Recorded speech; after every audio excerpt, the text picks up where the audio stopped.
I'm from Toronto, but I'm currently living in Jersey City because I'm playing the New York Riveters. Woo woo! And where are you from? Chicago.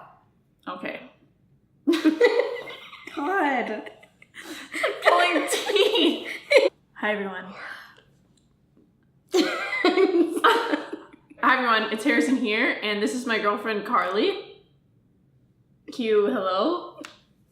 Hi everyone, it's Harrison here, and this is my girlfriend Carly.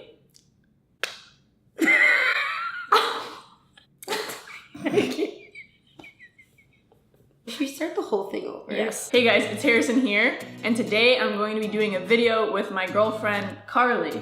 Yay! Woohoo! So I had a question on Tumblr. Anonymously, someone asked me to do a video on how I make my long distance relationship work because they had some problems with it in the past and wanted to hear my tips and Carly's tips on how we make it work. So Carly and I have been dating for the past year and like 9 months, I'd like to say. Yeah, so we've been dating for a while, and the entirety of our relationship has been long distance. I'm from Toronto, but I currently live in Jersey City because I played for the New York Riveters, and then last year I lived in Buffalo because I obviously played for the Buffalo Buttes. And Carly is from Chicago, so we've been doing the distance from Chicago to wherever I'm at. So we both have jobs that we can't just give up and move to each other. Carly's a school social worker. That's a hard job to get, and it's not very easy to get in different states, licensure and everything like that, so it just didn't make sense for us to pick up and move. And obviously there's no NWHL team in Chicago, so if there was, I would probably consider moving to Chicago to be with Carly, but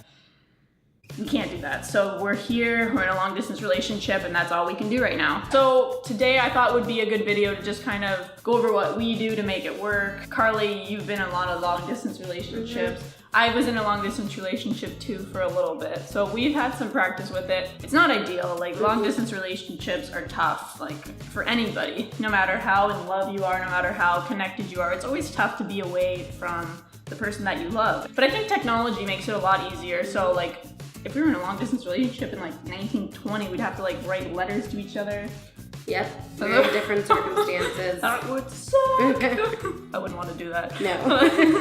Bye-bye. So FaceTime is definitely like a big key in our relationship. We talk to each other for like an hour or so, like at least at night when we're done, when she's done her work day. We're pretty much texting all day long from when we wake up to when we go to sleep. Yeah, I think like communication is just a big key. Like you obviously don't have to be texting every second of the day, and you don't have to like keep tabs on your significant other. Be like, what are you doing? Where are you? Like, what's going on? You're not texting me. You haven't texted me in 5 minutes. Like, I think that that's ridiculous. But as long as you're just checking in with each other like throughout the day, basically we have a phone conversation at least once a day, and then we text each other throughout the day. So that's basically our everyday kind of communication, which is nice. Obviously, we'd rather be face to face, like talking to each other and sitting with each other and being with each other. But if all you can do is FaceTime, that's enough. So another thing, obviously Carly is here right now from Chicago, so she flew in for the weekend. She had a long weekend for her school. So whenever she has a long weekend, she'll come visit me, because I can't really take weekends off because I'm always playing or I always have practice. So she is the one that has to do most of the flying. But we usually like split the cost. Like we don't make, because it's for both of us, right? So if somebody's flying to another person, like maybe like every other flight we'll pay for it, so it's even. So make sure that it's fair. So yeah, we usually see each other like once, at least we try every 3 to 4 weeks. Yeah, we try like once a month. I think that this past time we hadn't seen each other in 6 weeks, and that was pretty aggressive. That was one of the longest amounts of time we had gone. Yeah, I'm sure there's people in long distance relationships right now that are like, screw you, like 6 weeks is nothing. But like, I understand, like if maybe you're like in Australia to like Canada or something, you probably can't see each other for like months at a time, and that's tough. That's really tough. Yeah. So I feel for anybody that's going through that right now, but what we've gone through, we're not used to it. So 6 months was quite a bit of 6 months. Oh my God. Bye-bye. A lot of it involves planning ahead. So scheduling amongst both of our jobs, there's advance notices to like what flights to look for, and then that cuts down on the cost of the flights. Yeah, 'cause the last thing you want to do is like book it like the night before and it's like $500 when you could have got it for like $100. Right. I think going along with like FaceTime and like everyday things, like we don't do this every day because it's tough. We both have lives, and like it's you can't usually spend like every day watching a movie, but whenever you have like a spare day or like once a week or whenever you can find like a downtime, we like text each other and say, hey, do you want to like maybe FaceTime and watch a movie together? Like we watched. The last movie we watched was the Lady Gaga. Yeah, that was a really good one. I recommend that. It was really good. Yeah. So like we just kind of sat there with each other like on FaceTime and like said, okay, 1, 2, 3, start.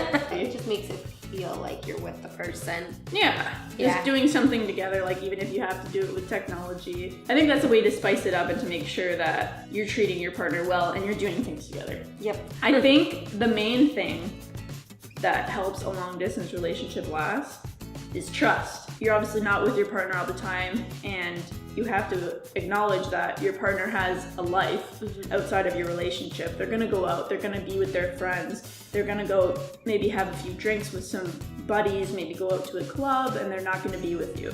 And you are going to have to trust, well, obviously if you're legal drinking age.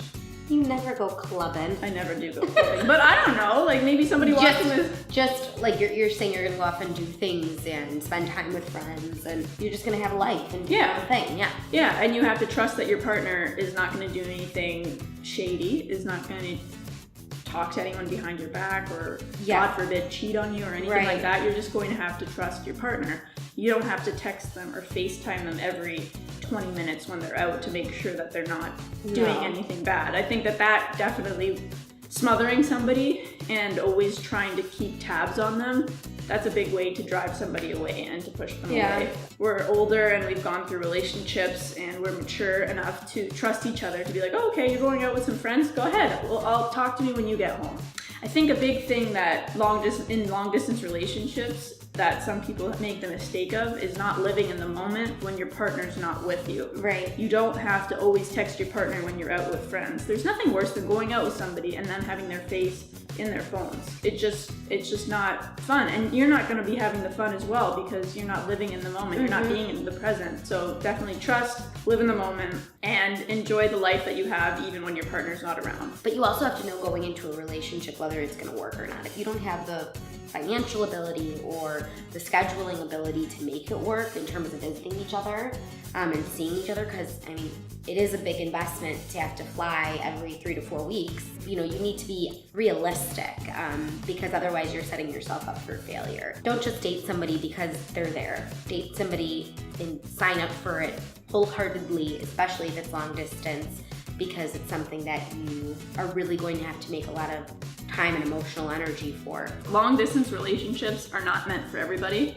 It takes a special type of couple, a special type of person to be able to make it work. If you think that you can do it, then go ahead, go for it. Love has no borders, or love has no boundaries, whatever it is. So if you love somebody, just because they're not in the same place doesn't mean that you can't be with them. The good and the bad thing about a long distance relationship is that you're not going to see each other all the time, but it really makes every time that you see each other that much more special. So just make sure that you enjoy those moments that you can be together, really cherish them. But yeah, so I thought this would be a good video to kind of give advice and firsthand experience on a long distance relationship. So here is a little tidbit into mine and how we make it work. And hopefully you can take something out of this video and make your long distance relationship work even better. But anyway, so thank you for watching. I hope you enjoyed the video, and please keep the questions coming. I really love to hear from you guys, and the questions that you have really give me some great video ideas, because I want to make this for you and I want to make sure that you guys are getting what you can out of my videos. So please keep them coming, and I really do appreciate it. Bye guys. All right, take care.